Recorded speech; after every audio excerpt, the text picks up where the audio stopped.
ఓం నమ శివాయ. శ్రీశైల మల్లికార్జున మేడారం సమ్మక్క సారక్క చిలుకూరు బాలాజీ స్వామి. ఓం నమ శివాయ. గోపురం టీవీ చూసే వాళ్ళ ప్రేక్షకులందరికీ నమస్కారం. నా పేరు రామ్ శాస్త్రి. చిలుక జోష్యం అంటే ఆ కాలంలో ఉంది, ఇప్పుడుంది, ఇక ముందు గుడుక నడుస్తుంది. చిలుక జోష్యం అంటే నిజముందండి, నమ్మండి, వినండి. ఇప్పుడు కొత్త సంవత్సరం అంటే చైత్రపుణ్యం. ఈ చైత్రపుణ్యం మాసం లోపల ఉగాది వస్తుంది.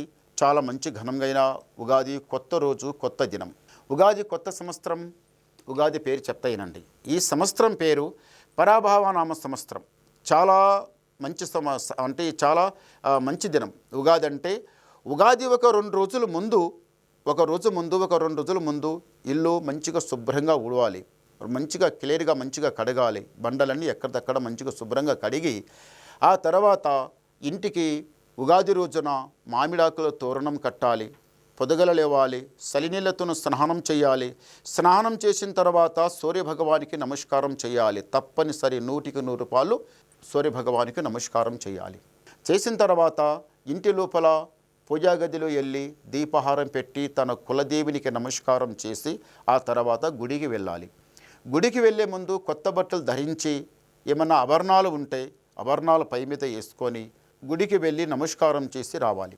గుడికి వెళ్ళి నమస్కారం చేసి వచ్చిన తర్వాత ఏముంటుంది?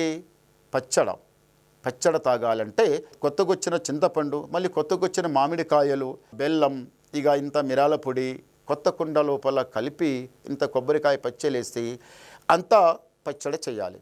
నీకు తెలుసు పచ్చడి ఎలా చేయాలని కానీ చెప్తున్నా.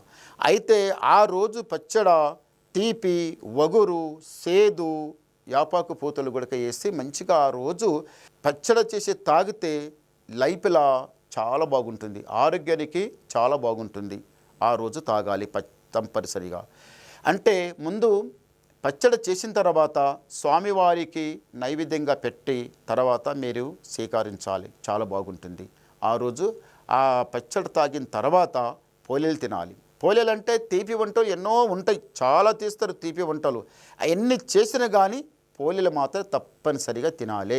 ఆ రోజు అన్నిటికన్నా ముఖ్యం పోలేలు తినాలి. చాలా బాగుంటుంది. మళ్ళీ ఒకటి, ఈ కొత్త సంవత్సరం అంతా లైఫ్ అంతా 12 రాశుల మీద ఏ రాశి వాళ్ళకి ఎట్లా గురుబలం ఎట్లా ఉంది, ఏ రాశి వాళ్ళకి శని బలం ఎట్లా ఉంది మేము ఎంత చెప్పినా కానీ ఇలా ఉగాది రోజున సాయంత్రం బ్రాహ్మణ్ దగ్గర వెళ్ళి తను చూపించుకోవాలి. ఎవరి పేరు మీద గురుబలం ఎంత ఉందో, ఎవరి పేరు మీద శని బలం ఎంత ఉందో చూపించుకోవాలి. ఇప్పుడు కూడా నేను చెప్పేది ఎవరి పేరు మీద గురుబలం ఎంత ఉందో, ఎవరి పేరు మీద శని బలం ఎంత ఉందో చెప్తా, వినండి. చిలకమ్మ ధనుసు రాశి వాళ్ళ శాస్త్రము, ధనుసు రాశి వాళ్ళ భవిష్యవాణి, ధనుసు రాశి వాళ్ళ గణితవాణి. చిలకమ్మ ధనుసు రాశి వాళ్ళ జ్యోతిష్. వావ్. ధనుసు రాశి వాళ్ళకి మహాలక్ష్మి. ఈసారి మీ ఇంటికి లక్ష్మి నడుచుకుంటూ వస్తుంది. ధనుసు రాశి వాళ్ళు మంచిగా ధ్యానం పెట్టుకోండి. లక్ష్మి, మీరు కూర్చున్న లక్ష్మి చూసిండ కానీ నడిసొచ్చే లక్ష్మి మీరు చూడలేరు. ఈసారి మీ ఇంటికి ఇలా లక్ష్మి నడుచుకుంటూ వస్తుంది. మీకు చాలా లాభం కలుగుతుంది.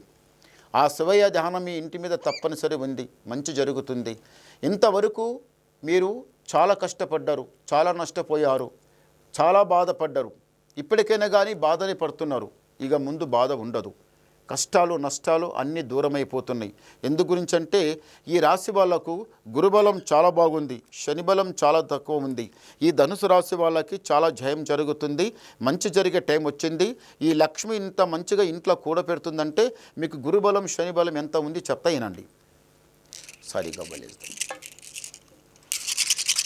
ఓం నమ శివాయ.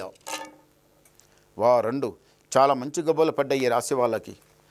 ధనుసు రాశి వాళ్ళకి ఆదాయం 14, యాయం 11, రాజపూజ ఫలం 5, అవమానం 6. అంటే 14 ఇంట్ల గురువు ఉన్నాడు, 6 ఇంట్ల శని ఉన్నది. చూశారా ఎక్కువ ఎంత గురువు ఎక్కువ ఎంత బలము ఎక్కువ ఉందో మీకు.